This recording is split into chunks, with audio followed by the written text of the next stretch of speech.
We're going to vote on Do an I extension have for like the a emergency. draft? No, are we supposed to add it to the agenda? Yeah. Okay. Are you going to add the resolution extending the emergency? Well, that's what Greg and I were just talking about, but I didn't have the extension unless it's came in late and, Are we all set? I can send it to you. well, we will be here. Are we all set? Yeah, Dean's. Dean's got it? Okay. Yeah, Dean's gonna, He will have it. He will have it momentarily. we're working on it. Don't start without you? Yeah, we're He working said on it. start without. Oh, So we're start going to without you. add it to the agenda then? Yeah, we're gonna add it to the agenda. It's not, I don't have the copy of the declaration and neither does anybody else printed, so he's emailing it to Dean. Dean's That'll- gonna run back that'll upstairs be and get fine. it for us. That'll work. Yeah, we've got quite a minor deadline details, today. right? Small technical problems. Yeah. Good evening, everyone. Welcome to the August 5th meeting of the Grand Traverse County Public Health and Safety Committee. If you could rise for the pledge, please. Pledge allegiance To the flag of the United States of America and to the republic for which it stands, one nation, under God, indivisible, with liberty and justice for all. Jackie, if you call the roll, please. Commissioner Klaus? Here. Crawford? Here. Johnson? Here. Kropa? Here? Lathrop? Yes. Maxbauer? Here. Chairman Wheelock? Yes, ma'am. Okay, the next thing will be the approval of the minutes of the July 1st, 2015 minutes. So moved. Support. Motion by Cropus, supported by Johnson. Further discussion? Those in favor say aye. Aye. Opposed, the same. This brings us to the first opportunity for public comment. Jackie, if you will read the rules, please. Any person shall be permitted to address the meeting of the Board of Commissioners, which is required to be open to the public under the provision of the Michigan Open Meetings Act. Public comment shall be carried out in accordance with the following board rules and procedures. Any person wishing to address the board shall state his or her name and address. No person shall be allowed to speak more than once on the same matter, excluding time needed to answer commissioners' questions, if any. The chairperson shall control the amount of time each person shall be allowed to speak, but shall not exceed 3 minutes. The chairperson may, at his or her discretion, extend the amount of time any person is allowed to speak. Public comment will be solicited during the 2 public comment periods noted in Rule 5.4, Order of Business. However, public comment will generally be received at any time during the meeting regarding a specific topic currently under discussion by the board. Members of the public wishing to comment should raise their hand or pass a note to the clerk in order to be recognized and shall not address the board until called upon by the chairperson. Having heard the rules for public comment, is there anyone wishing to make a comment at this time? Seeing none, we will move forward with the approval of the agenda. I would like to add under new business the extension of the emergency declaration and an update from Greg Bird on the status of Grand Traverse County. I will move to approve the agenda as amended. Support? I have a motion by Cropus, supported by Crawford. Further discussion? Those in favor say aye. Aye. Opposed, the same. We're done. All right, brings us to the consent calendar, if you will, please, Jackie. The purpose of the consent calendar is to expedite business by grouping non-controversial items together to be dealt with by one commission motion without discussion. Any member of the commission, staff, or the public may ask that any item on the consent calendar be removed and placed elsewhere on the agenda for full discussion. Such requests will be automatically respected. If any item is not removed from the consent calendar, the action noted, receive and file or approval, is approved by a single committee action adopting the consent calendar. A, receive and file. 1, Commission on Aging Monthly Program Report through June. 2, Veteran Services Monthly Activity through June. B, approval. 1, Commission on Aging purchase of 2 commercial grade lawnmowers. 2, Emergency Management Performance Grant Agreement. Having heard the consent calendar, is there any item that the audience wishes to have pulled? Is there any item commissioners wish to approve? I'll receive a motion to accept the consent calendar. So moved. Second. Motion by Johnson, supported by Lathrop. Further discussion? Those in favor say aye. Aye. Opposed, the same. Very good, thank you. We have no special order of business this evening. We have no items pulled from the consent calendar. So moving right along brings us to Veterans Affairs. Chuck? Good evening. Chuck Lurchin, Director of Veteran Services, Grand Traverse, Benzie, and Leelanau counties.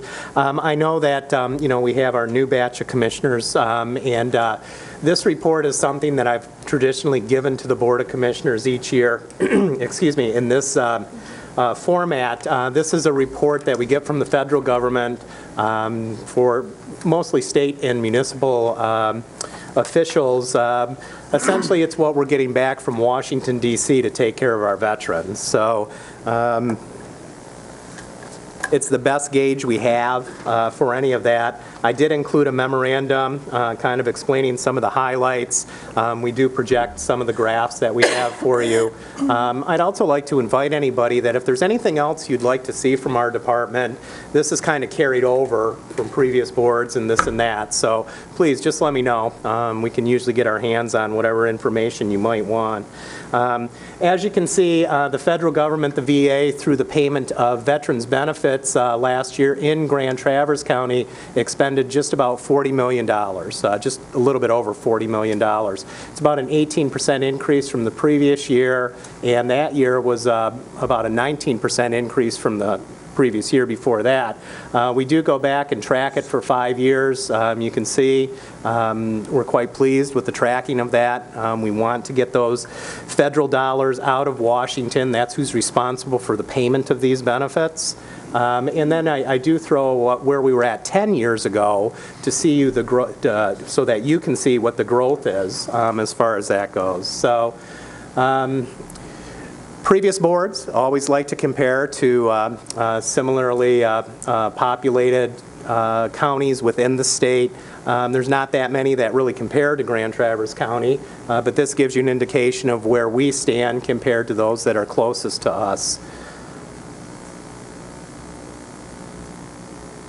In the region, we call our region since our office handles 3 counties. So between Benzie, Leelanau, and Grand Traverse County, the VA is expending almost $56 million per year. Most of these monies are payments directly to veterans, their widows, pensions, disability compensation, education benefits. The one thing I will mention, because we have a relatively large VA healthcare clinic here in Traverse City, we don't get credit for that. That filters through the Mother Hospital, which is the Saginaw VA Medical Center. So Saginaw County gets credit on this report for the millions of dollars the VA is spending to operate that clinic every year. So that's not included here. Our veterans population, this is the best gauge we have. They're very hard to track. I think they might be doing it nowadays, but for the most part, we aren't inserting any type of chip in our military members, so they're hard to track year to year, and this is pretty much nationwide. The veterans population is decreasing in almost every area, and the benefits are increasing. So we continue to do this. 5 years ago, we were at about 7,500 veterans. We're down to about 6,800 within the borders of Grand Traverse County. Our client base is pretty much at about a third to that, because we also service the children and the wives and the family members of those veterans. Any questions on that report? It's pretty straightforward. It's pretty simple. The VA tracks these payments by zip code, so they can take it right down to the township or the village or city level if we need them to. We get it at the state level, followed by right down to the county level. Hopefully it's useful to you as you make decisions throughout the year of exactly what the federal government is doing to help us take care of our veterans. So, Commissioner Johnson? Yeah, I just wanted to add to that. As you see that increase of funds that are coming into the county, a lot of that is the direct result of what Chuck and his department's doing. That means also that they're seeing, while the number of veterans in the county is declining, they're actually seeing more veterans every year. So their workload is greatly increased, but yet they're still able to manage. And I probably should have pulled that report, but if you look at the report on the consent calendar, right now they're currently at a 14-day turnaround for We're an doing appointment? well, yeah. We were up to over 40 days about a year and a half ago, Yeah. so we've been able to get that down and hopefully keep it down. Yeah, there could be a chance, because one person that was pretty good in the organization had retired, and so there's a good chance that number of days till an appointment will increase. So he will hopefully bring something to the board in the future to maybe address that, so we can be proactive and not have these veterans wait, because what happens a lot of times, these veterans aren't aware of the benefits that they can get. And the Michigan Veterans Affairs, the MVAA, is now doing a heavy campaign across the state to get to the veterans, to let them know that, hey, come see your local Veterans Affairs office and get enrolled and help them with claims. So I appreciate what you're doing, Chuck. Chris? I don't know if all board members recall this, but a short while ago, former Traverse City Mayor Jim Tompkins walked into Chuck's office and said, "What do you need?" And Chuck said, "Well, we need some software." And Jim pulled out his checkbook and wrote a rather sizable check and purchased the software. That is an example where technology clearly makes a difference.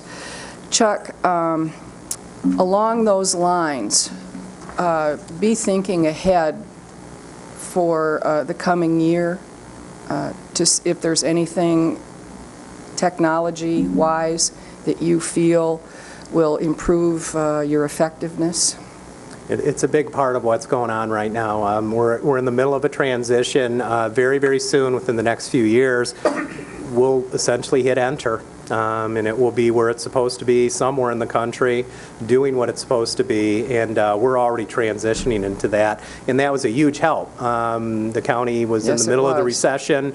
We needed that software to stay up with everybody, and a private citizen stepped up and took care of it for us, and it was quite pricey. So, and that wasn't the first time Mr. Tompkins did that either. So. I know. Mm-hmm. Dan?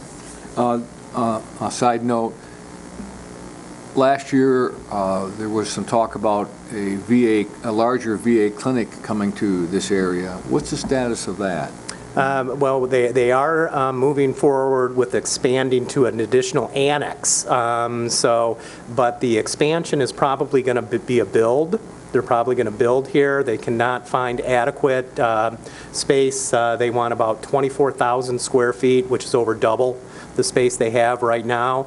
And they are just terribly, terribly slow about it. We continue to pressure our congressional delegation, especially Congressman Benishak. He actually held Senate field hearings, or excuse me, House field hearings in Traverse City, and had all the VA administrators from downstate up here grilling them about what the holdup is. This was a proposed $7.5 million expansion, new specialty physicians, the whole 9 yards, that was approved in the VA's budget in 2012. Yeah. It's now 20 going on 16, and they still have not moved on it. So hopefully before the end of the year, they are going to move their physical therapy department and their psychiatry department into a different building. And we're just going to have 2 locations until they can build a building that will suit their needs. So they have 39 full-time clinicians over there right now. So we're probably the biggest outpatient clinic in the state right now. And it's well used. Cool, thank you. Chris? This brings to mind, Chuck, that Senator Peters is coming to Traverse City in August. I will email you his representatives, his local representatives' email, and perhaps you can get in touch with Leah. Her name is Leah McCallum, and if he has time. Every opportunity Yes. we get. So I will do that. The VA is such a large As bureaucracy. soon as the meeting is over, I will email you her Yes, email. it's unacceptable. I mean, we can deploy an entire division, and tanks and everything an Army needs in 24 to 48 hours, but we can't open a clinic in 4 years. So it's as far as I'm concerned, it's unacceptable. And we've brought down about as much pressure as we can on them, and eventually it will happen. It took us 5 years to get that clinic in Traverse City back in the late 90s, and we started out with a doctor, a nurse, and a receptionist, and now they have 40 full-time providers. So we just go with the flow. So. Well, you know, the bureaucracy is what it is. You know, I think I should note that over the past 10 years, Grand Traverse County has done everything we could to negotiate with the VA to build a facility here. We've even offered to build the building and lease it to them because they said they wouldn't own the building. Yep. We've repeatedly made that offer. The one question that I had, and you know, the number that always completely baffles me, you know, we talk about our 14-day delay time. What is the VA's current delay time from the To time process you file the process? a new veterans claim, 12 to 18 months. 12 to 18 months. You know, If a veteran disagrees with the decision and has to appeal it through the VA's system, the Board of Veterans Appeals, 2.5 to 3 years. You know, that's the part that just completely baffles me. We bust our tail and we use our local taxpayers' money to provide these services to our veterans. We process it in 14 days, and it takes the federal government 18 months to do their part. That's simply unacceptable in my world. Rightfully so. Did you have something else, Chuck? Or? One more thing, I'd be remiss, I did put an additional slide in there that says no to House Bill 4642. Every year, tons of legislation comes down. This is at the state level, and I would invite any of you who want some more information on this to please get with me. This is an attempt to, and you're probably not even familiar with this, but I know you talked to our representatives, Representative Inman and Senator Schmidt. They need to know that anybody in Veteran Services across the state of Michigan, the Michigan Association of Counties, is totally opposed to this bill. It's an attack on the Michigan Veterans Trust Fund, which is a $50 million fund that has been in place since 1946. We use it extensively to assist our veterans with temporary emergency needs. In 1996, it's been attacked so many times by the legislature and the governor that it was placed in the Constitution by about an 80% vote of the people, and they're going at it again this year through this bill. This is kind of the first thing. It will take tremendous tools out of offices like mine across the states in order to do our job. There's, in my opinion, definitely an ulterior motive going on here. They really want to get their hands on that $50 million and use it for other purposes. Of course, the legislation doesn't say that, but that's exactly, as far as I'm concerned, what it's intended to do. So if you get a chance to talk to them, I did have a sit-down with Representative Inman and enlightened him a little bit on it. This trust fund has been attacked throughout history. The state has always borrowed money from it, and that's why the veterans in 1996 put it in the Constitution to protect it from these legislative attacks. But I don't even think what they're doing is legal, but they're doing it anyways. I did just look it up, and it says the sponsor of the bill is Representative Larry Inman. Lee Chatfield as well, who is to our neighbor to the north, just for information. Bruce Rendon as well. So we all know those guys pretty well. The real sponsor of the bill is the Republican caucus. Yeah. Right. Yep. But So it does anyways, list the I thought I'd sponsors. throw that in there. I'd be happy to inform any of you why we believe, it's not just me, MAC is severely opposed to it. It will cost the counties a lot of money if we lose access to these benefits. So anyways, for what that's worth. Thank you for sharing that. All right, thank you, Chuck. Thank you. Anyone else for Chuck?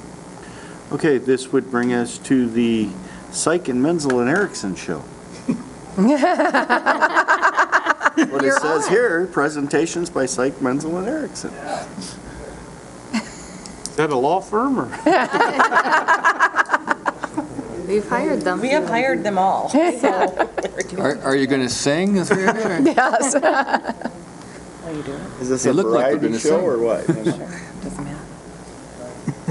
It wouldn't be our board meeting if we didn't have a technical problem with the computer. Usually my technical It's right problems on when the I dump this toolbar thing off bottom with for offset. you. Me too. Oh, it is? As we know, I have a failed. She already had it open, that's There you great. go. I know, I gotta get one of those. Thank you. Uh-oh. Wow. Sorry.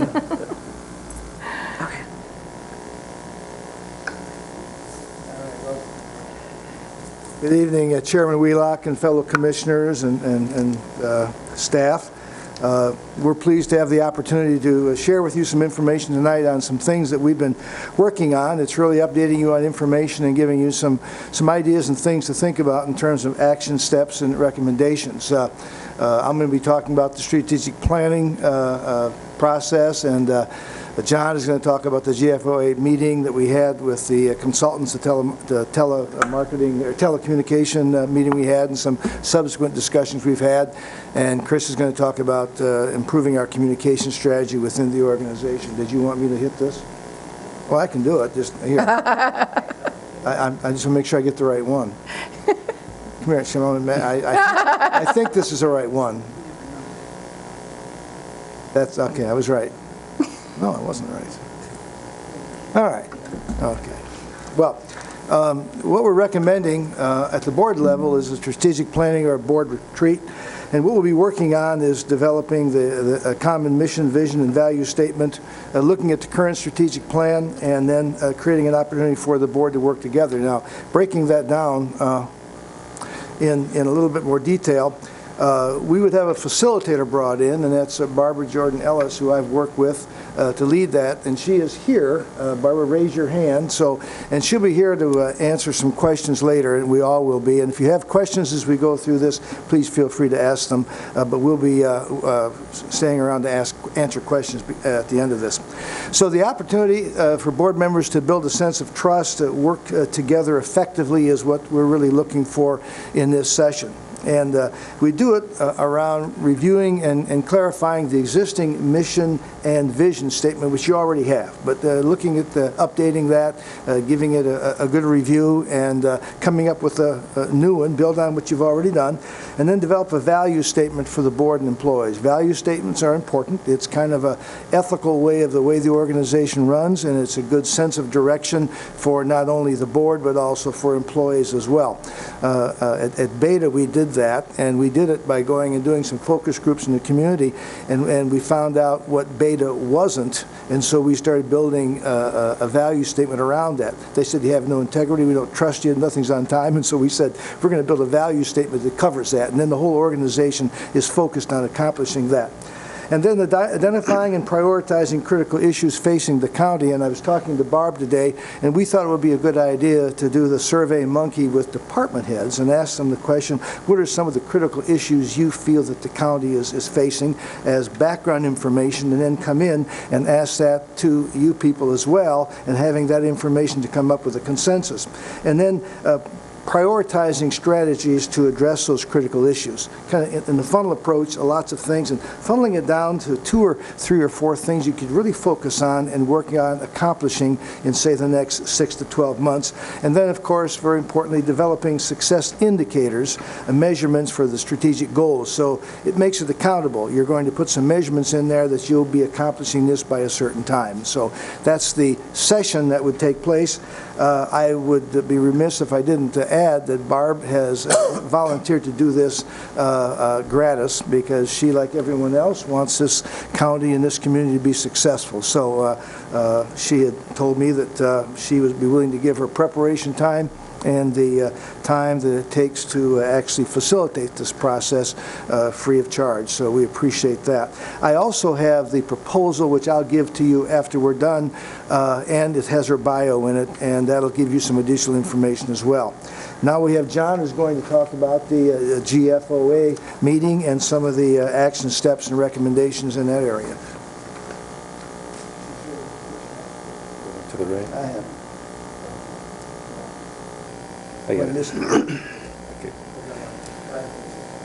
John, you have a big smile on your face. And a big ring on your finger. Yeah. Congratulations. Thank you. Sucker. Whoa! Thank you for Every making comment. I'm board. biting my tongue here. Good evening, John Syke, Planning Director for Grand Traverse County. And what I just want to kind of, as Tom was talking about the strategic planning, I just want to kind of give you an update on some of the discussions we had related to the GFOA's proposal, if you recall, was to do some, providing some guidance to the county in terms of developing some results-based training and budgeting efforts for the county. We had, as Tom mentioned, he was at that meeting. We had a meeting in July with the GFOA where we had some better clarification of that proposal. So I just wanted to just touch base a little bit on what that proposal actually is, and there's the 5 tasks which are listed there on the board. It's a really simple process, but it's really an essential process in essentially defining the budgeting process that you would ultimately go through. So it's kind of a plan before you would actually do any type of process.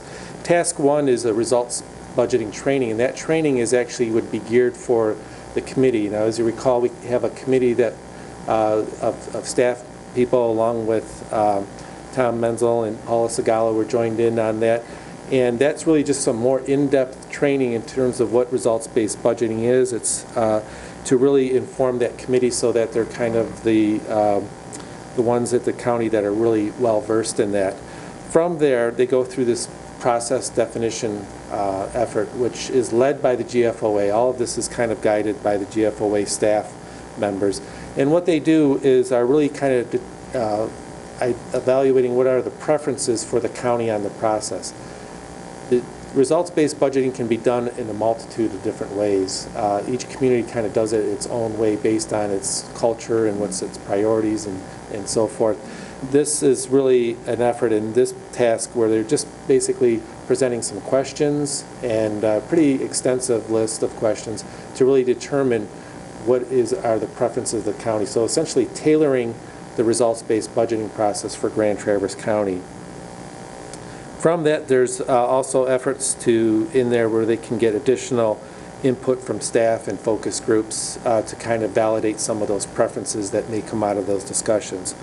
From there, they look at identifying stakeholders and what their roles are in that particular process. So this can be county commissioners, it can be department representatives, it could also, in essence, be public members as well, to try to identify what particular roles people will play in the whole results-based budgeting process. Then identifying milestones is essentially laying out a timeline for that process to occur.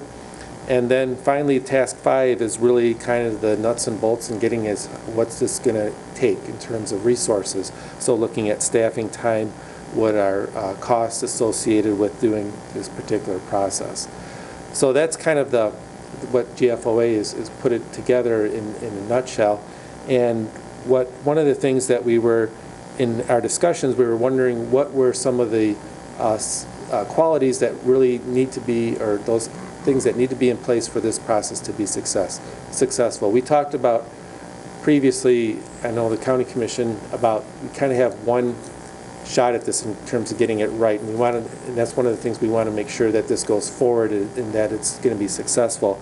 And they identified some qualities that we need to have in place: clear communications, definition of roles at all levels of the organization, strong leadership, and then coaching, training, and assistance in carrying some of these concepts forward. So in doing so, we were kind of looking at those qualities that we had further discussions, we had discussions with Tom and Paula and other members of that committee, and that's where the concept of the strategic planning, realizing that would probably make sense to occur before then. And then the other key piece to this is the communications. That's another part that we felt was going to be really important. And looking at this process, once this is completed, once the county goes through this GFOA process that's been outlined, we would consult with GFOA on how to best implement that in terms of timing and so forth. But the other part, like I mentioned, is the communications, and that's where I'm going to hand it off to Chris Chris Erickson from the Parks Director, who has now been kind of tasked with this communications role, which is really critical, and we know that Chris has a strong background in communications, so that's why she's kind of been enlisted. Hello, Commissioners. Chris Erickson, Director of Parks and Recreation. I have been asked, our consultant has identified a need, and the meetings with GFOA have identified a need for clearer communications, as John was discussing. So I was consulted by Tom Menzel and Paulo Segala to help out with that effort and hopefully improve communications throughout the county, actually among staff and among the commissioners and our community and the media. And there have been good media efforts, fantastic media efforts from the Health Department, the Sheriff's Department, and other departments who have designated individuals to act as their media contact. But there hasn't been a designated person, at least for quite a while, from what I understand, handling communications on behalf of county administration and the county board. So I've been asked to act as the media contact and to work on forging those relationships, improving those relationships with the media, and to work with all of you to get to know you better, to try and be that facilitator or conduit between the county board staff and the community. And I'm very honored to have been asked to do it. I was asked because I've had some success, I've been told, with our Parks and Recreation Board and our Parks and Recreation Department trying to do this. We've come a ways in the past few years since I've been there, just with public relations and getting the word out about the great things that our parks are doing.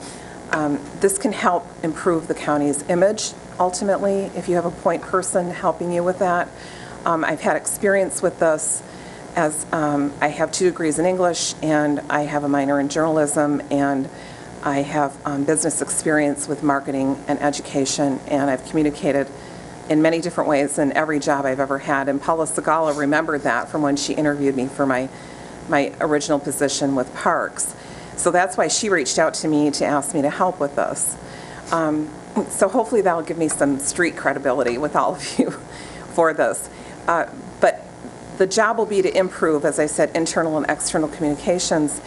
And this would be preparing fact sheets, sending out press releases, which I've already been doing on behalf of the county and on behalf of Parks, of course.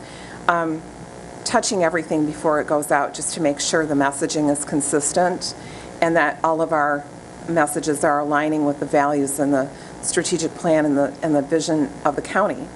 And eventually, once you have your strategic planning session, those items will drive our communications and be the foundation for them.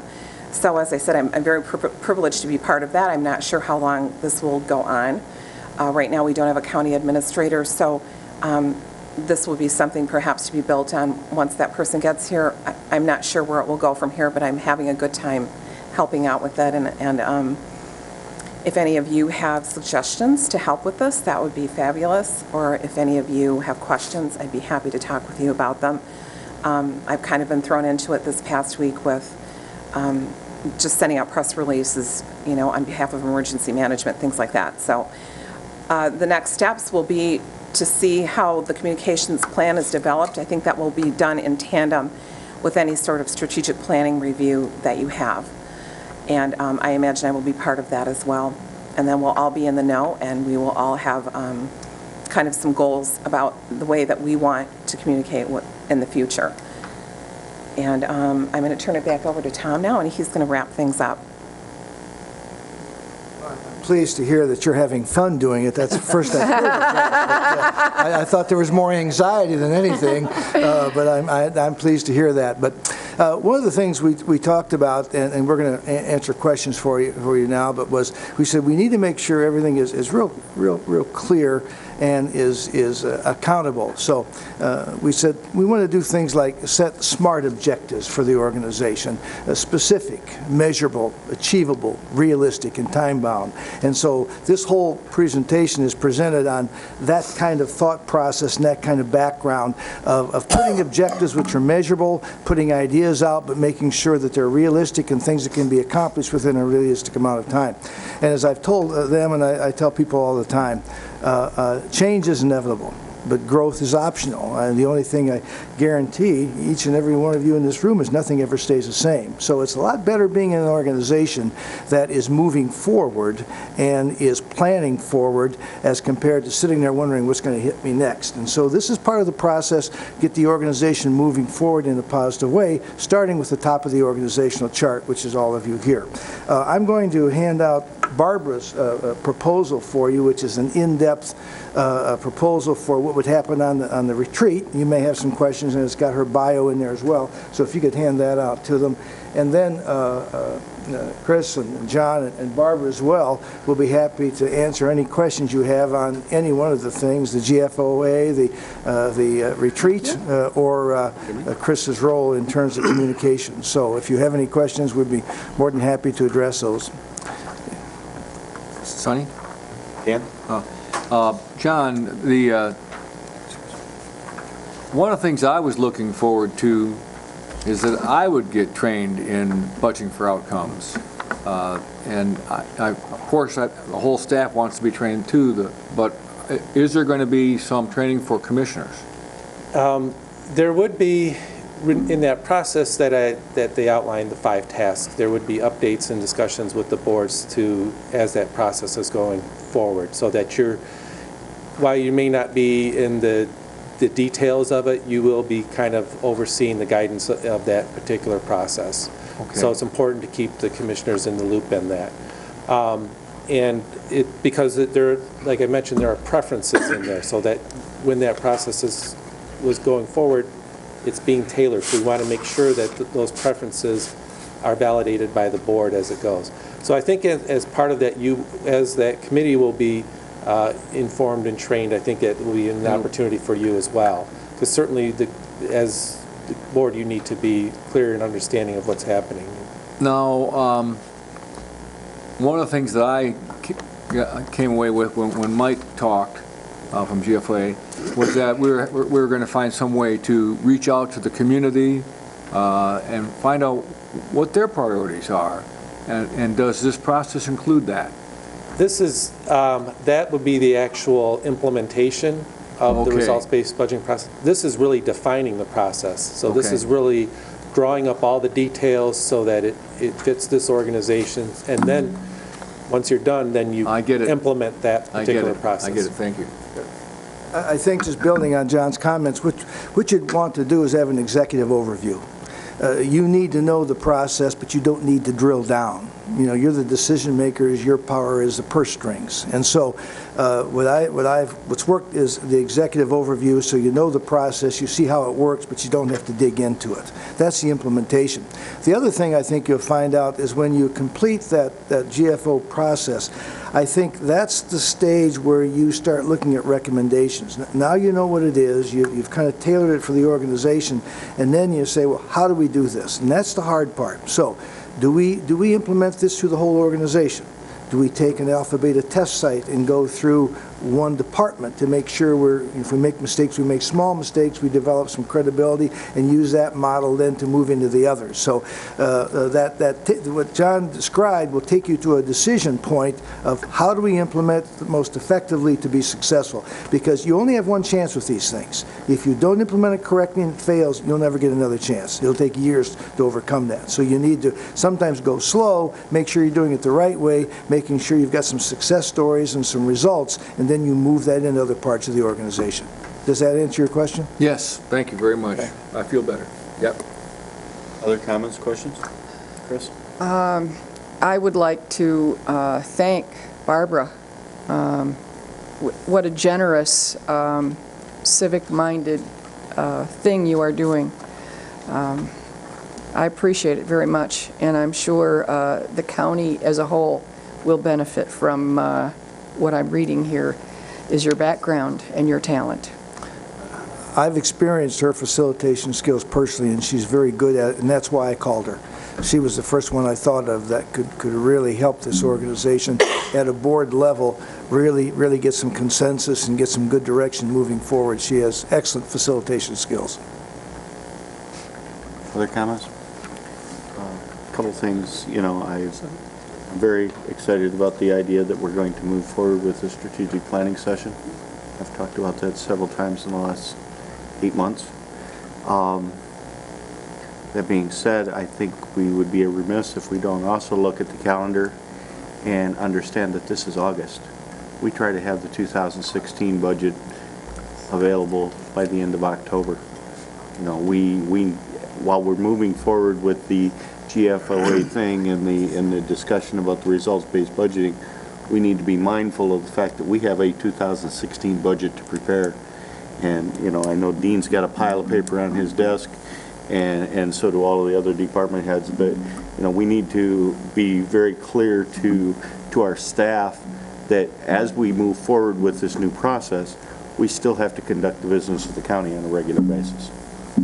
Yeah, you're probably going to be doing double duty for a while, and for the big salaries you get, that's kind of tough, but this is the start of a process. You have to do normally what you do, and then this is on top of that. And so I think it's important, but I think most people in the community would appreciate the extra time and effort to do it. I think when we started this discussion, there was this belief that we could make this thing all happen, with a snap of our fingers, and it's not going to work that way.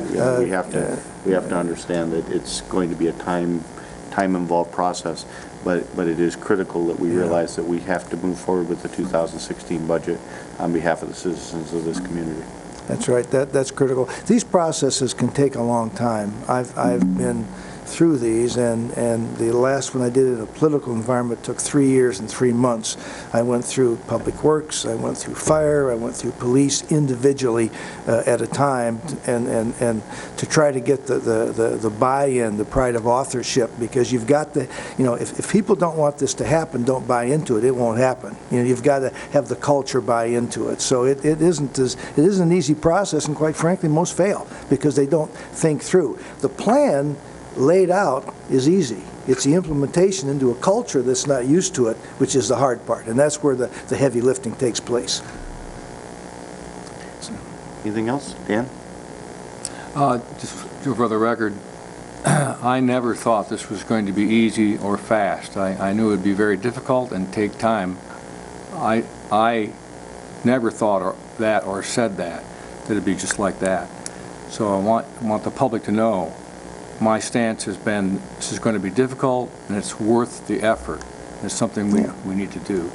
And I know it's going to take time. I know it's going to be hard. I knew that to start with. Usually things that are worthwhile aren't real easy. Yep. It takes a little work, So we just in beta now this year are heavily into taking a strategic plan, breaking it down per year, breaking under 5 areas of measurement, each quarterly reporting them in and having project teams, and then building them into the performance of each manager. It's taken quite a while to do that, but that's the accountability that you want. It's awfully hard in a public sector, because oftentimes public sector, if they're bad on Friday, they're still there Monday. Private sector, in your business, if you're real bad, you go out of business. There's a bottom line. That isn't as easy in the public sector, so you're building in accountability into cultures that aren't really used to it, and that takes a lot more time. But it's doable. It's been done. It's doable. Just it's a heavy lifting job. Well, I think we need to do the strategic planning as soon as possible, and I think in order to do the budget right, we need to have the planning started for that. I think one of the things this county is gifted in is delaying things. I can't imagine using the 2016 budget as a reason to delay beginning our strategic planning process. You in particular have been asking for it for a long time, certainly with the agreement of every other commissioner on the board. Now we have somebody willing to donate her time and make it happen. And to use the 2016 budget as a reason not to start that seems a little bit odd to me. I think that the objectives we detail in the process of the plan will dictate the budget that we present to the citizens.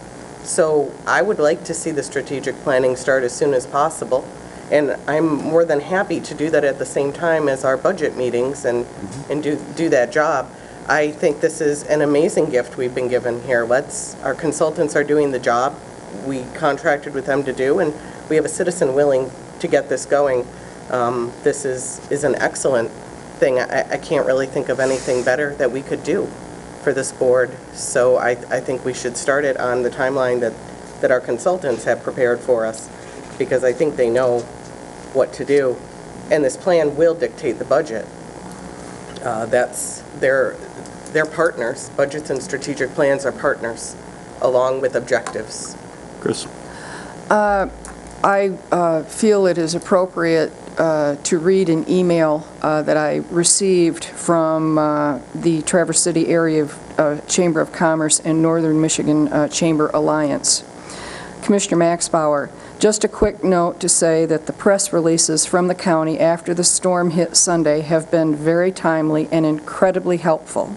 I've also noticed the increase in communications from the county even before the storm hit regarding information and county commissioner actions. Great stuff. So I feel it's appropriate to note that people greatly appreciated the outstanding job you did. Question. Dan? Do we have a potential date for this retreat? Is that is it actually there? I think it was great. August 30th. 28th was the, Friday. Was it? I'll be there. Me too. Yeah. But It was if we're a, talking about the date, I can't be there on the 28th. Are you out of town? Yes. where are you going? Maybe we can go there. We can go into- If everybody would like to come to Mears State Park on the 28th, that's fine. I can't be there on the 28th, I'm sorry. I'm scheduled to be in Wisconsin on the 28th also, so. Well, let's look that at a out. calendar here. Well, maybe, can we do a, We'll work on a date. Well, all of us keep Wednesdays open because we know that we're county commissioners. We could cancel a Wednesday meeting and do the retreat that day. yeah? It's a posted meeting of the quorum of the Board of I'm good. Commissioners anyways. So I know Dan is off of his job. I know that we do our business. If you're talking about a day in the middle of the week from 8 o'clock in the morning till 5 o'clock in the afternoon, that's completely unrealistic for me.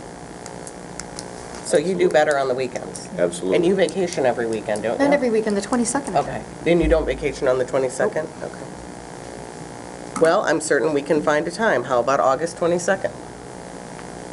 I will postpone my trip. I believe that if you read the letter, the consultant is saying that that would not be a good date. It says the for her. backup date. that's, Would be more she's difficult. doing some work that Friday, but if you came home that night, it would be tough, but she could do that if that would accommodate everybody. Well, I mean, can we go back the other way and into September, or? September 5th, Barbara? That's Labor Day weekend. I don't care. Well, We've got to do something here. I do, I hate to say it. It might last you were offered. yes, It wouldn't be the first time I've been outvoted. 5th, 12th, and 19th. Two I can't. I don't know, we don't vacation. We own a business. But I So, vacation, I just have other things that I have. so I mean, I'm available any day. I can postpone my flight. I'll be starting a new position where have some statewide responsibilities, so getting time off during the week may be tough, Okay. so. Okay. Maybe we back, Back to the 22nd. Okay, there you I can do go. the 22nd. Well, we can shoot for that and sorry. confirm it again. So am I. If that is okay. My husband's 50th class reunion is the 21st, and I will be not going. So we're going to, Is the 22nd a Saturday? It is. Is there a possibility of doing it on a Sunday? I know it kind of, is that a possibility? Oh, that would be perfect for I me. have no objection to it. Would that The work for everyone? 23rd would be perfect. Chairman, would third that? is fine. Well, why don't we tentatively set the 23rd? And The then that 23rd? gives Barb a day All to right, rest. thank you all. And Christine will have more stories to tell us from the reunion. Well, the 21st is my birthday, but Oh, even more. Is the facility available? Pardon me? We'll find a space somewhere. We can find a place to do it. Oh, true. We've done strategic planning in the dorm before. All right, the 23rd, cool. All right. I'm excited. Me too. All right, well, tentatively set the 23rd, and if we could get the Twin Lakes would be nice Yeah. out there, and we'll go from there. We'll have to talk to Parks Director and see if we can get that. Yeah, She's very difficult to get a hold I know. of. She does not communicate well. Tough cookie. You'll have to send me a map so I can find it. yeah. I do have a question for Dean as well.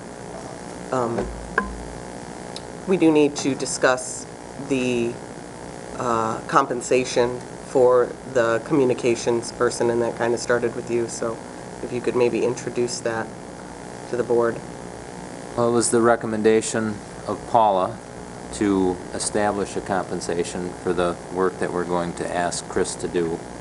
And she has been doing that for approximately 2 weeks now, but starting about the middle of July. The recommendation was $500 for the month of July and $1,000 for each month thereafter until we do something differently. And I don't know if this is a permanent position, but that was Paula's recommendation. And that was based on, I believe, we're thinking that can be done in about 8 hours a week. I mean, it is a dedication of a specific amount of time from Chris, and she's already got a full schedule, so it's a commitment on her part to be available. And I'm sure that this last week you've worked probably more than that, so. Yeah. Bob? Yeah, is this affecting your role at Parks and Rec? Or is this in addition to? This week it kind of is because of the Oh, extraordinary yeah. circumstances, but otherwise I think it will be fine. I think Okay. I can manage the workload and delegate enough to make it happen. And I would let the appropriate people know if it was affecting their Okay. comfort, because I don't want that to happen. I guess I'm amazed, and I never realized we didn't have someone that already does this. In-house, yeah. We've talked about it for years, and it's always come down to If money. you hired someone full-time, It always comes down to it could money. almost be a full-time job for that kind of thing. Well, I would make a motion to pay Christine Erickson $1,000 per month, and also to make her remuneration retroactive to when she began her new duties. I would second that. I have a motion by Max Bauer, supported by Crawford. Further discussion? Doesn't- Are Go ahead. you willing to accept that, as far as the additional work? I am willing to Okay. accept that. She said she's having fun. Yeah, that'll pass soon, trust me. That's going to come back to haunt you. But you said we were fun. I have fun everywhere I go, so. You do. That's good. It is true. No, not at all. I mean, I guess, so we have some discussion. I think it's, if it's going above and beyond what she's supposed to do now at her current job, and her press releases have been awesome, I thought. It is good to see that communication. So I'm definitely for this. And Chris's role will be used in a way other than just press releases. She also is our media contact, and as we move forward in discussing board-initiated policies affecting communications, Chris's role will become integral in that, mostly for relief from the Board of Commissioners and staff as well. There will be no interviewing from the paper and no answering of questions and those calls that we all get every day. I know my voicemail on my personal cell phone will say, please contact Chris Erickson, congratulations. Because I know that the policies are for staff, but I personally, as a commissioner, don't want to vote on any policy that I myself don't follow either, and I intend to follow the communications policies that we set forward, and I will be heavily utilizing Chris Erickson's services to answer all the calls. And it's just one example of how we can work together in a unified communications front to the citizens. It's not fair for them to ask how much does the pool cost, and they get 12 different answers from 12 different places. So not only is it beneficial to the citizens, it's beneficial to the staff who are here to work and not respond to media, and it's beneficial for the commissioners, who all of us have jobs during the day and not time to be holding individual press conferences at our house or in our cars. So I think Chris's position is worth every dollar, just in that role. But I think we'll see the scope of increased communications be something that affects positively every single thing that we do moving forward here. And I'm grateful for our consultant's role. Thank you, Tom, and certainly to you as well for your willingness to take on this crew pro bono. And of course, to Chris, who I have had the pleasure of working with for a couple of years now and know exactly what her skills are. So this is money well spent in so many Mr. ways. Chairman, may I Yes. add something to it, please? Let me just clarify how we see the role. It's really to handle the administrative part of the organization. You've got some PR functions within sheriff and others, but they deal more with statistics. This is more to make sure that there's alignment and consistency in terms of the message. So it's not to cut out those groups. Also, it's also to help the media in terms of if there's a specific need to gather more information, it's nice to have one person in the organization that they can go to and they can direct them or get the information, statistics or whatever it is, and get back to them. But it doesn't mean that the reporters won't be able to go to a commission member and ask questions. But it also can help, though, if there's a lack of clarity on how to respond. You've got one focal point to make sure you can brainstorm with to make sure the messages are consistent. So it's just kind of to bringing all of this together under one area that can have a consistent message. And as you get into your mission, your values, and all of that the messages that go out in news releases are in alignment with that. And it's consistent also with staff because they can use that resource as well. So that's how it's supposed to focus. But no one's to be excluded in terms of not getting information. No, it's to the contrary. It gets the information Right. out. And quicker. If a reporter calls and needs something, they have a 3 o'clock deadline, you got someone to go to and you can get back to them quickly. So it's to help the press too. Mr. Chairman. Dan? I'm really impressed with our consultants and our basically they're volunteers at this point. And this package they put together tonight, and certainly it's worth the investment. It's a small one, really, for all the good we're going to get out of it, so I'll be supporting this motion.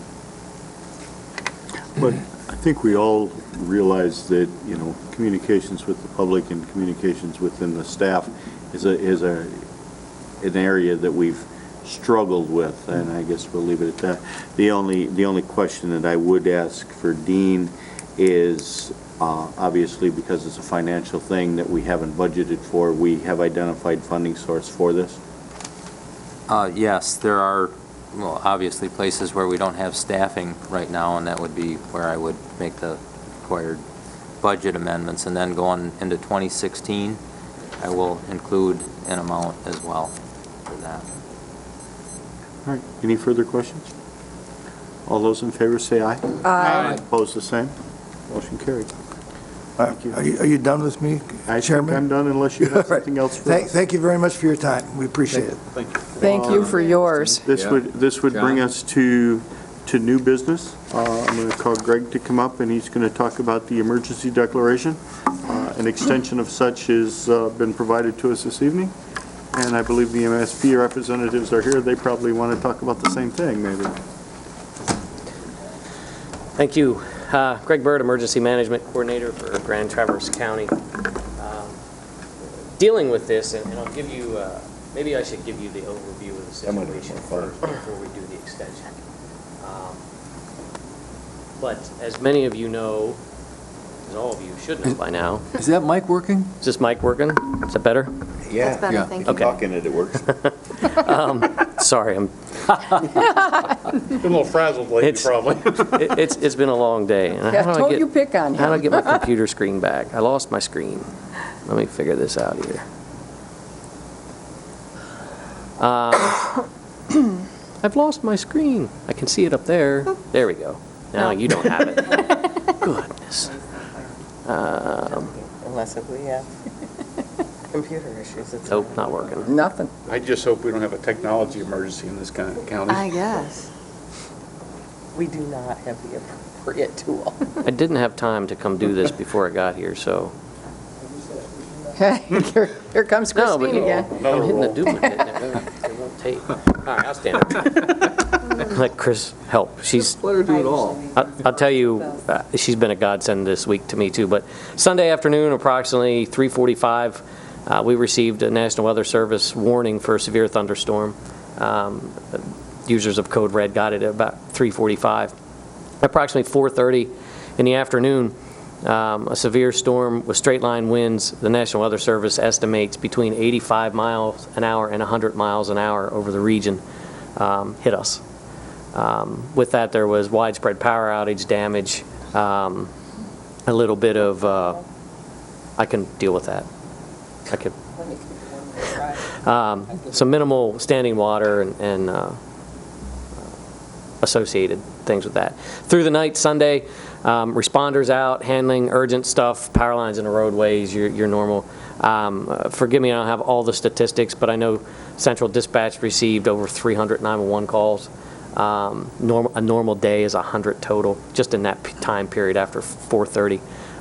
They also had some technical difficulties due to an AT&T malfunction that occurred, that affected our 911 trunks. There was no loss of service for that. It was just the AT&T circuit went down, and if you dialed 911 from here, you went to CCE Central Dispatch, and CCE Central Dispatch had to relay the information. And I don't want to take everything from Jason. I'm just trying to give you a big thing. We did have some tower failures due to power outage, and one that we believe was struck by lightning out in Long Lake Township.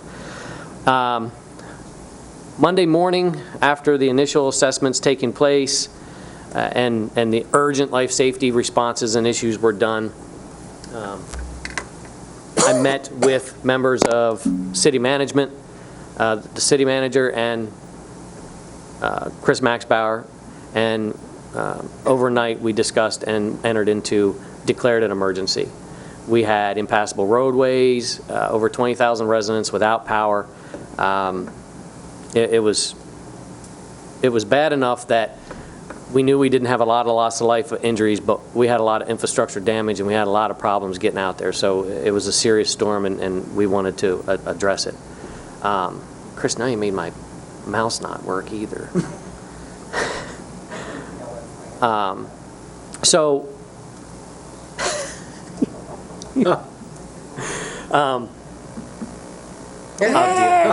I don't have it on my computer, and my mouse pad doesn't work, but I'll figure it out somehow. Chris broke my mouse pad somehow. Yeah. So we entered into a disaster or emergency declaration on Monday morning, and since then we have been dealing with power restoration. We've been dealing with damage assessment and getting roads open, critical infrastructure back online, et cetera, et cetera. As of today, I'm happy to report that as of 9 a.m. this morning, we had less than 2,000 without power in the county. Damage assessment is still ongoing. We're approximately 73% done with our preliminary. And I got to tell you, we've had one training with some of our assessors and our equalization staff over a year and a half ago. And I cannot tell you in my career how appreciative I am of Jim Baker and his staff and the municipal assessors. They're just doing an outstanding job for the citizens of this county and getting good assessments in and quick and good data. A lot of what I'm going to show you is the work from them. As we had to file our preliminary assessment by the end of today. We have 3 days to file our preliminary assessment to the state and to FEMA. And the numbers have been crunched, and please don't take this, these are very early, they're rough estimates, it's part of the process, but we have $16.2 million in estimated losses in Grand Traverse County. 9.6 coming in as private homeowners, private house damage, and 6.6 as public, so public spaces, public infrastructure, et cetera, et cetera. If I can. Greg, can I ask you a question? Yes. I stopped in at East Bay Tom's Market yesterday, and there's virtually nothing on the shelves. And I don't know why it didn't dawn on me, but it didn't. And I saw somebody that was working there, and I said, "Are you guys going out of business?" And they said, "No." They laughed. They said, "No, we've been without power, and we had to throw everything out," and did. Yeah. Has that been taken into consideration in these numbers? Not in these numbers. That's not. It's not a homeowner or damage to a structure, and it's not a public-funded institution. Okay. And this may be hard to see, but this main page in our state reporting system, as you can see, doing damage assessment, and let me digress a little bit, declarations have been filed for us, Leelanau, Kalkaska yesterday, and Crawford declared today with the ongoing situation. So I wanted to point is we have these categories across the top. Of course, the private landowner ones, and simply we go in there, and there's categories, and we have training of how to gauge what the damage is from green, which is affected. That could be so much as tree debris down on the house or dented siding, all the way up to destroyed, which is exactly what it means. It's not going to be repaired. People can't live in it. It's going to take longer than, I think, 30 days or 60 days to get back in it, etc. And then you have to take the assessed value of that home, you have to put it in there, and also then there's a consideration once we know exactly which one of these homes have homeowners insurance and claims, that all goes, there's a huge complicated formula that's looked at that does that. But I will say all 7 in the red area, the destroyed category, Skegamog Point Road in Whitewater Township, it seems to be the worst of our damage. I actually visited on the ground. I was with Lieutenant Mark Russo, one of the district coordinators helping. I'll introduce them too. Sorry, it's been a long couple days. But, and it's bad out there. It's really bad. And the residents are pulling together. They got the roads open, and they're working. That Peninsula, City, and Acme. I'll show you some close-up graphics of how these fill in. But then these points, these black points, are all part 2 of the damage assessment process, and they're all public debris removal. There's a FEMA formula. Mr. Baker went on the conservative side in the formula and estimated $10 per square foot for debris removal. You factor it in the formula with rough estimates, and it's going to be almost $6 million for debris removal. That, with the exception of life and safety, which I'm confident we're over now, debris removal is going to be one of the single most biggest battles that we face in recovering from this disaster.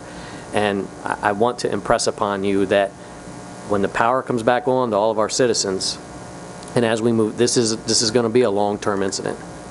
From what I'm seeing right now and knowing a little bit of the history, looking back of what's on file, I believe that this is probably going to be the most damaging and destructive incident that we've faced in this county, especially when it comes to recovery and getting rid of this debris. I cannot tell you how many 40 to 60 foot trees that are 30 to 40 inches plus in diameter that we have out there that are down, that are affecting either private or public property, that I think we have to try and get rid of. And that's our focus now has been on damage assessment to meet the preliminary time issue.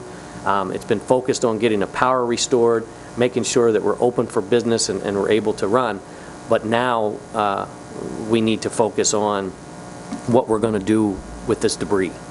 And it's not going to be an easy task, but we have a pretty good team assembled, and as of today, that became the priority of coming up with a plan on how we're going to dispose of, help our citizens out, and get this debris taken care of. Our state police partner, we have Lieutenant Mike DeCastro. He's our district coordinator. He's trial by fire. He's relatively new for us. And then Lieutenant Mark Russo, he is actually District 6 coordinator. He's from Grand Rapids. He's got a lot of disaster experience. He's actually been a huge help to me. Lieutenant DeCastro is kind of helping with Leelanau and Kalkaska and now Crawford, and so we're sharing. But we have resources coming in, undergoing assessments for this. We have a volunteer organization, Active Under Disaster, a VOAD group team called Team Rubicon. They do these sort of things with private homeowners that don't have insurance and don't have means of going in and removing these trees. Can't use my computer mouse. But so we're working, and we'll update you all through, Lisa's been in there, and Chairman Max Bauer has been great with this, with dealing with the declarations of emergency, and Dean has been a big help. And I'm going to forget to thank someone that has helped this much. Roseanne, the health department, and Chris have been a godsend for press releases and public information. They have worked together collaboratively and together separately with their departments and with me, and the press releases I think we're getting out are doing very well. I've heard good things about that. So I want to click on this a little bit and show you the breakdown of the work that Jim and his staff have done. As you can see in the red, the destroyed, there's 7 single-family homes. As I said, they're out there. I'll show you some graphics with that, and it goes across all the way down. These numbers in part 2, they're just very basic. We're still collecting data on the public part of it. We still got some stuff coming in from the city. NMC has apparently some significant damage to building and sidewalks and street lights. And as I said, these are very preliminary, very rough estimations.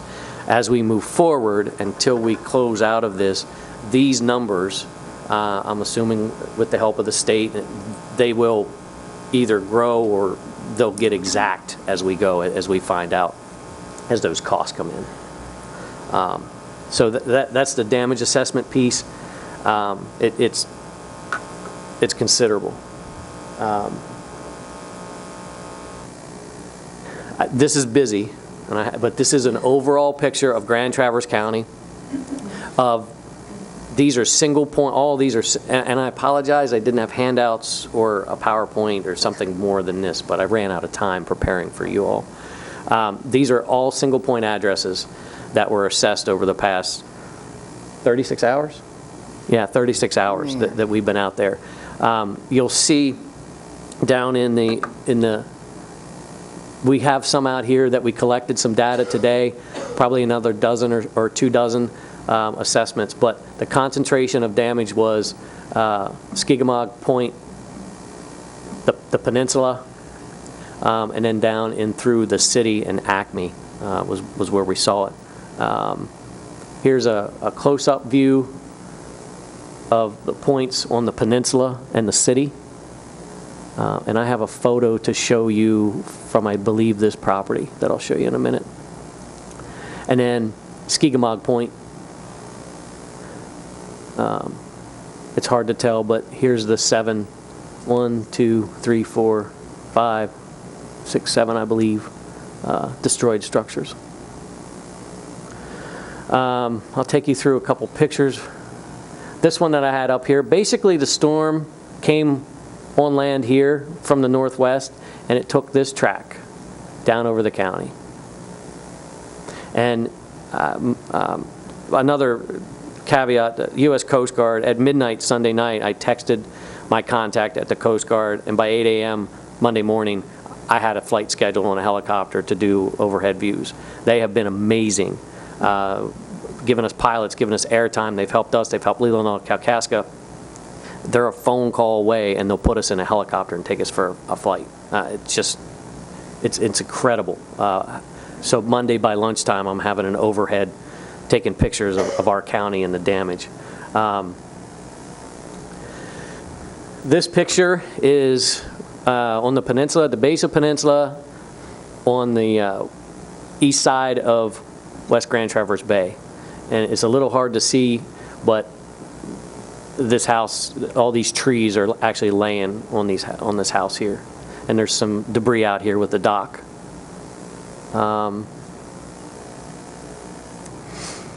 This is the Cropa processing plant building on Center Road. I didn't get a good picture of the front, but the front is blown out and the roof is blown out of that building. There's a bunch of structural damage there, too. Yeah, yeah.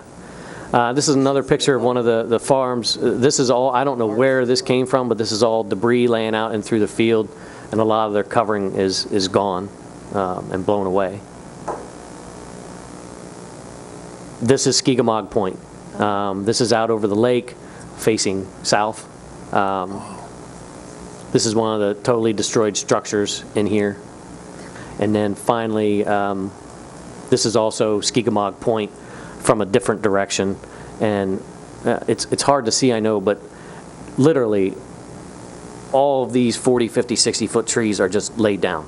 They're all facing southeast, and they're just toppled over like dominoes.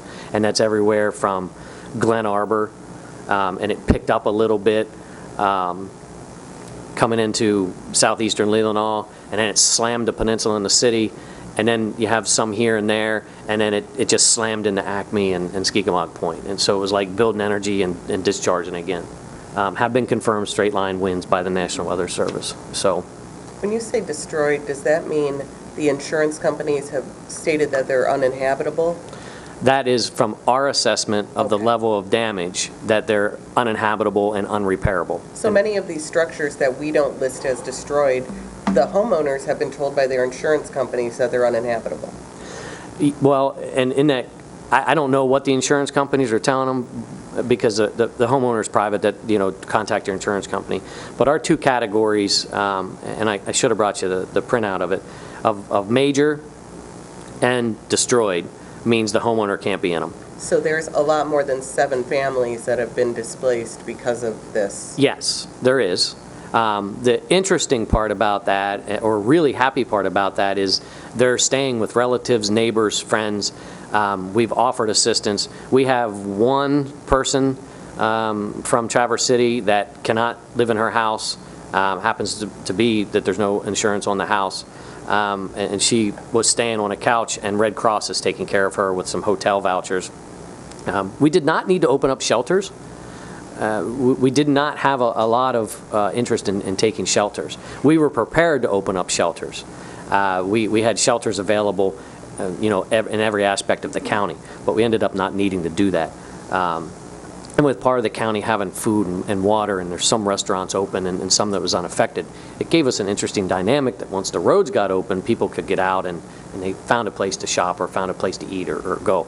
I'm doing an overhead of damage assessment, first time in my career, taking pictures, watching people lay on the beach and parasail and swim and play volleyball. And I mean, it was just an interesting dynamic that here we are with, you know, a declaration of emergency and a lot of damage, but other areas of the county were still open for business, which is good for us, and provided that sense of normalcy.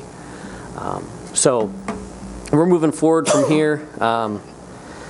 The EOC is operational at a partial level, and it's really, it's a unique way we're doing it. We don't have everybody sitting in a room staring at each other. Jim's group's working out equalization office.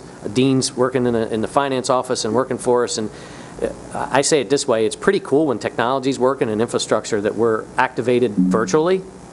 So the EOC's activated virtually and all these teams are working. But if we lost cell phone or internet, we'd be sitting in a room staring at each other. So we're working through that. Working through issues. As I said, debris management's going to become an increasing issue. Tirelessly, I can't tell you the first responders and the amount of our team that have worked for the last 36 hours to make sure that our citizens get their power back on, that we're getting out information of, you know, please have patience with the debris. The city's working with their city staff doing some smaller debris collections. But this is going to become the issue that we need to face rapidly. It's a complicated issue. Nobody knows where there's room, where we can store this stuff, who's going to work the site, how we're going to organize it, what we're going to do if trash shows up instead of just debris. Late this evening at 5:30, I made contact with the area DNR Forestry Division that's in charge of all the state land, that there's a possibility that we may be able to get state permission to have our debris sites on state lands. And I'm not sure, it's third-party information, but there may even be some logging equipment that the state's already contracted and using that may help us. There is no doubt in my mind that we're either going to have to contract with or find logging equipment to remove some of this debris. It is that big. So Dean has been helping us work on that. This takes priority, and tomorrow morning it is our topic that'll probably lead to another 16, 18-hour day to come up with a plan that we can institute prior to the weekend starting of, here's what we're going to do, here's where we're going to take it. You know, what are we going to do with it? Are we going to sell it? Are we going to burn it? Are we going to chip it? Are we going to log it? Are we going to offer it to logging companies? We have to, our team has to, we have to figure that all out and what's in the best interest of the county. So with that being said, our declaration of emergency is only good for 7 days. We can extend it for 14 days, 14 additional days. After consulting with our team and consulting with Christine and some of the other municipals and authorities and Emergency Management Homeland Security Division, I truly believe and recommend that Chris extends that for 14 days. It just basically, it gives us access to resources. It gives us access to not wanting to purposely, but not having to get 3 bids and go through an RFP system to procure goods and services to help us fix this. And it can only be done by a full quorum of the board. So tonight, I hope I can, because I can't do it, but I hope the chair has recommended that we extend the declaration of emergency. If we don't need to leave it in at any given moment, all I have to do is write a letter and give it to Chris, and it can be lifted just like that. And I'm prepared to do that if we don't need to have it, because it's not something I take lightly of having a declaration of emergency in our county, and it's not something that I want any of us to take lightly, but I still feel that we need it right now. Greg, And we can ask questions, and the lieutenants are available for questions too. the timing on the governor's declaration, what's considered reasonable on that? And how critical is that to Grand Traverse County? Well, we're not asking for state resources right now. I mean, tomorrow morning, if we have to ask for that to have access to state property, I mean, that could change. Or, depending what his office does and when they see our damage assessment numbers, our preliminary data, if we didn't meet the threshold or he doesn't feel he doesn't have to, if we ask for that if we don't have resources or we need state assets like National Guard or whatever, then he can consider it faster. But to be honest, I don't know what the time frame is. I do feel confident that the insurance issues and the homeowner's insurance issue and how it affects, but from history, and I'm not FEMA, but I'm saying with that and what I see in our surrounding counties, I think we're going to be at least open for some assistance, whether it's from the Small Business Association. Oh, and let me digress back about damage too. None of this factors in here of any of the agriculture crop damage. That's done through MSU, that's done through Ag, they're on it. Dr. Duke is out there doing it. But from what our assessors have seen, our apple crop is decimated this year. There is entire orchards that are completely just pushed over. It still had fruit on the vine, it wasn't ready to be harvested yet. And Dr. Duke reported yesterday that just his small couple hours on the peninsula, that there's a lot of vineyard damage from hail and to grapevines. So that's another aspect of this that all told is we're going to see losses I don't think we've ever seen. So, but I don't know. I just don't know. We just have to follow the process and see, you know, what happens after it, and how it goes through the process. But state resources for debris removal, I think, would be critical for us. Yes, if they're available, and if we don't have the means to acquire them. So, and that was the first step in talking to DNR and see if they're there, and then to expedite the process, if that's how we have to expedite. But I don't think the state owns necessary logging equipment either. They contract it out. So I'm working with County Roads. They've acquired a contractor to do their right-of-ways. And you know, the city has a need for stuff, and they're doing their own things to get their immediate needs done. But our county roads can't go on private property to help citizens. That's not within their purview. That's not within their allowances. And we don't really have the right to go on and assist either. That's why we're bringing in these nonprofit organizations. But what we need and what we should do is offer them a place to take their debris, and help them out with that. So, and there's a piece, you know, these nonprofits, or if the homeowners are able to move these logs, if they can get them out to the right of way, if we can agree, get it out here, and then we'll move them. Whatever, we need to have a plan that we can advise how we're going to help get rid of this debris. And this isn't over. The first wet rain we get with a little bit of wind, we're going to lose more trees. There's so many more out there that are starting to come up or they're partially over. And, you know, we're trying to put PSAs out saying, you know, hey, look up if you're out in the woods or you're by trees. So it's so ongoing and moving. So. Craig, Resource Recovery has repeatedly contracted with Elmer's and American Waste to chip brush for us at the brush drop-off site, and I know they have some sizable equipment which can help us with some of this too, and I'm sure you're in contact with those. Yeah, Susie's been busy doing her thing and trying to make room. I talked to Dave Green from City DPS today. He's working with Susie, helping them move some stuff out of the way. They have a good partnership.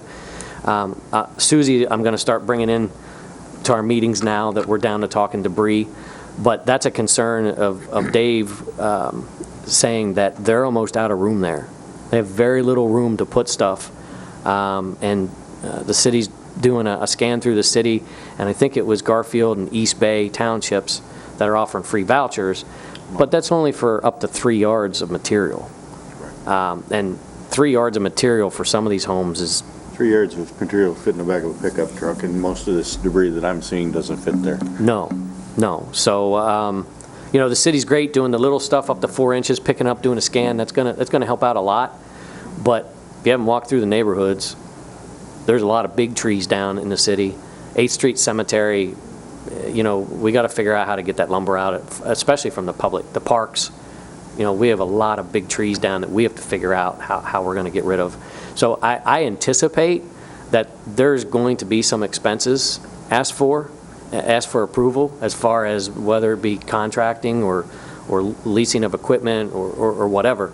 I'm just not prepared, because the priority was life safety. The priority was hitting that damage assessment timeline. So now I'll spend today, or tomorrow and Friday to try and have a plan in place and work with our partners to get a plan in place. And if we have to ask the state to expedite that or help us with that, I absolutely will. But we still have to come up with a plan before we can bring the equipment in, and we need locations. So we're working that. Ron Pop, conversation today with him. He's got some identified plots out in the Skegamog area that are private ownership. Some already have some large equipment sit in there that might help us, but there's questions that we need to answer. Chris Forsyth and I had conversations today, and whether it's a gentleman's agreement or not, I think there still needs to be an agreement, if it's private property or state property, whoever, that who's going to be there, how are we going to control it, what are we going to do when we show up there in the morning and there's trash or a mattress or hazardous materials, tires, how long are we going to work, how long is the debris going to be there, and what are we going to do with it? And that's a lot, but we need to come up with those answers, and that's our focus now. Along the lines of we're still doing damage assessment, along the lines we're still taking calls and assisting citizens, and along the lines of the other things that we're working on that keep coming up and popping up. So I think that's all I have. I probably forgot something, but I think that's all I have for now. Okay, we have a motion, or we have a resolution on your desk for the extension of the state of emergency. Do I have a motion to approve this resolution? I will make that motion. I have a motion by Cropus, supported by Lathrop. Is there further discussion? I just wanted to verify that you wanted to make this effective immediately since it hasn't been said, so I just wanted to. Do the lieutenants want to add anything? Yes. Yeah, I was just going to add, Sorry, I have to ask you to use the microphone, otherwise the people can't hear it. All right. Otherwise, it doesn't go out to the TV. Yeah, you're right. Lieutenant Mark Rousseau, Michigan State Police. I'm the 6th District Coordinator, like Mr. Bird said, from Grand Rapids. Monday, I was assigned to meet with Lieutenant DeCastro for a couple hours to get an assessment of what's going on up here. Well, after the 2-hour discussion, my commander said, find a place to stay, and we'll call you when you can come home. So I've been up here since then. Thank you for the dollar store. They bought a pair of socks and a toothbrush, and I've been here ever since. But I want to really recognize his efforts. If you were going to offer a class on emergency management 101 or a grad level, you are in great hands with this gentleman. I've been in his back pocket since Monday to assist. And I think you are in great hands. He is covering everything. And ma'am, you had mentioned about requesting assistance from the state. The process is being followed to a T. We are working together to utilize every resource available. There are state resources. Like, for example, we are going to have our aviation section fly 4 counties tomorrow for photos. We're working with the DNR about getting the sites.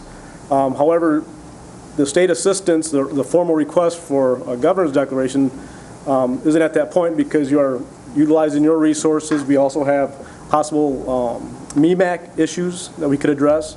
So, but those are all being addressed and looked at. And that's why I'm here, to be in his back pocket for your community, just in case there's other things that we need.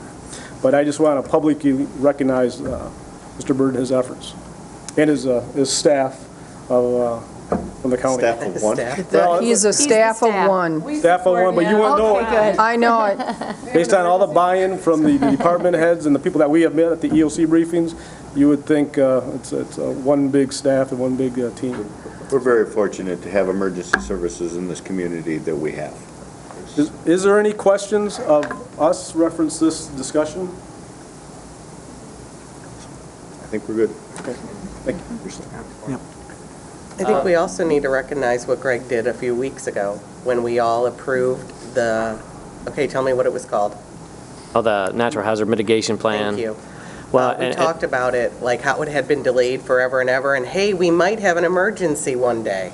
Well, we passed it, and a few weeks later, had we not done that, and I mean we, meaning Greg Bird, going around to all of the different townships and villages, and then finally to the county, we would not be able to request some of the aid that we're hoping to get for our county and our citizens. And it was a timely reminder of how important the work is that you did. And I know you put like 6 months worth of work into it, and it hadn't been done in how many years? The hazard mitigation plan had expired in 2011. Right. And we had to renew it. But more importantly than that was our EOP being updated, and then the 8 months of work in getting the city's support plan, East Bay Township support plan, and Garfield Township support plan, because without those support plans being in effect for those townships and the city, we might get reimbursement, but they would not be eligible for. Now, we are 100%, our plans, we're okay in the county as far as that, as far as qualification. I did forget someone, and I need to say it publicly. With your support, I was able to have interns this summer, one of which successfully completed his. The other one, Anna Maria Herrera, she put together an IEP for us for Cherry Fest that is amazing. And not only that, she returns from being away. We find out that we don't have a debris management plan actually already established and on file. She'd been somewhere on assessment. She said, give me an hour. She whips out this template that she found of an already FEMA-approved plan, scrubs it of the jurisdiction it was, puts our information in that she knows, highlights the information that we have to address in the document, points out some purchasing things and some things that need to go for legal review, and comes marching back in here an hour later yesterday and says, here you go. She's doing this for free and volunteering her time to get through college. And I will say that if there's any way that I could hire her, she would already have an offer in front of her, because she has been a godsend, and she's going to be working tirelessly throughout the next couple weeks. And she lives in Reed City, and she's driving back and forth. Jeez. So the intern program, right now, I'd be hurt without it. The damage assessment, she works side by side with them. And Mike Leahy helped me Sunday night open up the EOC and be there for the first 3 hours while we found out what was going on. And we did have one request for assistance using MEMAC, and that was a 4-person damage assessment team from Tri-County, CC, Sheboygan, Charlevoix, and Emmett. They were here for a day and a half, and we've since passed them off to Leelanau, because they're really hurting in Leelanau. So, but Glen Arbor is pretty much decimated. yeah, and they couldn't even get in there till tonight. So there was just a request come out for our region. They're asking for a lot of help up there for damage assessors. We were lucky that we had training and we could handle and get started. So that's where we are, and I'll continue to notify you through Chairman Max Bauer and our emergency services liaison as stuff develops and things come out. And Dean, this is why we practice, and this is why we train. And we're not doing everything 100% right or perfect, but we're working through it. And we don't have a debris management plan, but by the time we're done with this, we're going to live it, and then we're going to put it in writing, is what's going to happen. So, and that's sometimes it's what happens. But Dean, you wanted to add something? Based on Jackie's reminder and Chris's legal opinion, let's take a roll call on the motion, please. Commissioner Crawford? Yes. Johnson? Yes. Kropa? Yes. Lathrop? Yes. Max Bauer? Yes. Klaus? Yes. Chairman Wheelock? Yes, ma'am. I have one last thing, Sonny, if you don't mind. Alicia? I was in Jim's office earlier today, and he said, "You think I should go to the meeting tonight?" And I said, "Yes, you should go to the meeting." I wanted to recognize what our equalization department has done. When we have emergencies, many of us think of the first responders and the emergency management and the central dispatch, and they were critical. I mean, phenomenal. But I think we forget about these guys in equalization, and it was a little funny to me because this morning in the EOC, I was sitting with Jim at the same table, and he's talking about how he needs help getting these numbers, and he doesn't know what he's going to do, and we're looking at the list of numbers, and it's talking about public utilities and Parks and Rec, and I leaned over him and I said, "What are the public utilities in Grand Turk? You know, how can I help you? I don't even know the utilities." And he leaned over next to me and he said, "I'm an assessor." And it occurred to me right then and there how many people were stepping up to different roles real quickly through this storm. So I wanted Jim to be here so that I understand he represents a whole staff, and I went and met all of them today and thanked them. But it's important, I think, to acknowledge that there's some real behind-the-scenes things. If it wasn't for equalization, we wouldn't be able to apply. And Greg understands, I never understood the importance of equalization in the emergency, and I've gone to all the emergency management meetings, but never knew. And I think it's really important to recognize that their team was out there climbing over things and assessing damage. And without that report that we filed today, we wouldn't have any opportunity for state assistance. So I wanted to thank Jim and his team, and it was just kind of funny because I'm just an assessor, he said. as we move on, because his department has completely stopped doing their normal jobs, and they're doing the damage assessment piece, which is the critical. And it was one phone call, and it's the team mentality and the training we took. But as we move through this, there may be requests for his staffing and his office and things, because this is just the beginning, really. This is just the beginning. And as things go forward, I've been through this before, you know, we may have FEMA assessors or state assessors coming through. In fact, I know we're going to have state assessors, but you know, there's going to be individual assistance, possibly meetings, and public assistance meetings, and maybe disaster recovery centers and small business association loans. And this is just the beginning, and this is going to be total recovery back to better than what we were before, because I don't like saying as we were. I want to be better when we come over the other side of this in all facets. But this is not going to be a short-term thing at all. But we're committed to being here. Sonny? Chris?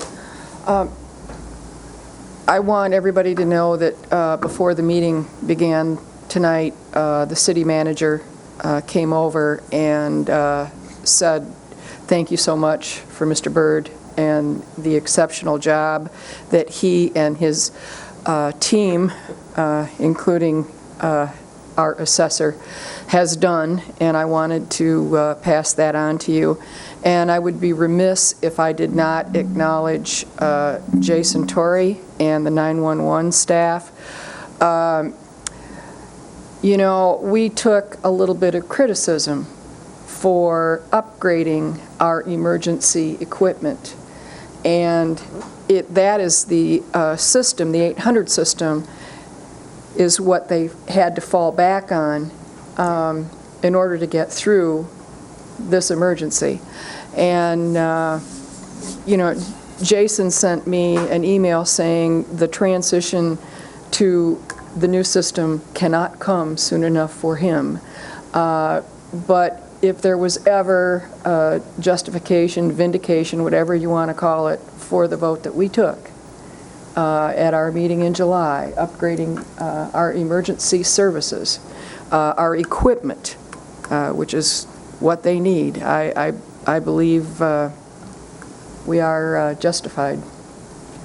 I wanted to thank Susie Shipman. I know she talked to you, but she had called me and asked about extending the brush drop site hours, and she deserves credit for that. That wasn't my idea, but we're going to reassess that Monday morning to see what we can do. And I think I will have Susie come to the meeting tomorrow. I know she was copied on the meeting, but yeah, we are getting very full. Yeah. At the brush drop-off. Yeah, I foresee us needing at least 3 sites throughout the county to handle little stuff as well as big stuff, and that's the focus. I'm somehow this county was blessed that there wasn't a fatality or more. We had a handful of injuries, and they were all minor, and they've been released from the hospital. And we had first responders that thought outside the box, that worked when there wasn't any communications. But I don't know how we didn't have fatalities in this. I've seen a lot of storms, and I don't know. This is what I was told never happens up here. So It's rare, you know. Usually our biggest natural disaster is 30 inches of snow and you can't go anywhere for a couple weeks. Right. If anybody's not seen the videos that are circulating around, relatives that actually got the double shelf cloud coming through, an initial thing is supposed to have 70-mile-an-hour winds on the warning. I chastised National Weather Service. I don't want to joke around about it, but I'm like, guys, you missed this one, because these winds were way more than 70 mile an hour. Our Coast Guard aerial photography and helped them, and being on the ground helped them determine that it was. There's one weather station somewhere in Leelanau County that clocked it at something like 96 mile an hour, and so they estimated it was well over 100 when that first burst went down. And these weather phenomena are rare, but it's, if you can just imagine, it's just a big vacuum sucking all the energy up, and then it releases, and it's just like you drop an encyclopedia on the ground, and that wind hits and just goes. So I don't know. We'll come out of this better than we were. I have confidence in that. We have a great team. Thank you, Greg, and all of the people that were involved, because the community has been served well by our staff. Moving forward, we come to the second opportunity for public comment. Is there anyone wishing to make comment at this time? Seeing none. We got one. May I make a comment, Sonny? Sorry, thanks, Jim. I just want to reiterate that I couldn't do this without my staff, and they were really great people to work with and for, and I just want to make a public comment that my staff's the greatest, and Greg has provided great leadership, so thank you. Thank you. Thanks, Jim. Behind the podium, I didn't see you, I apologize. All right, is there any other public comment? Seeing none, commissioner committee reports? Seeing none, notices and announcements? Just a quick reminder, next week is the Northwestern Michigan Fair. Grand Traverse County supports the 4-H program. There will be over 600 kids showing their livestock animals at the fair this year. You get a chance to go out and take a look. These kids have spent the time. You know, I used to call it sweat equity when my kids were involved, you know. They've put in the work, and now they will reap the benefits of that work.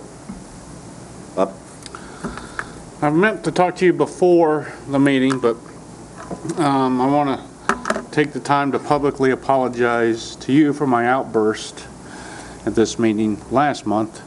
I would have told you the same thing personally, and I should have talked to you personally. So I want to publicly apologize to you and to the county because I did kind of let emotion get the best of me. So for that, I apologize. Okay, we have no need for a closed session. We will stand adjourned at 7:45.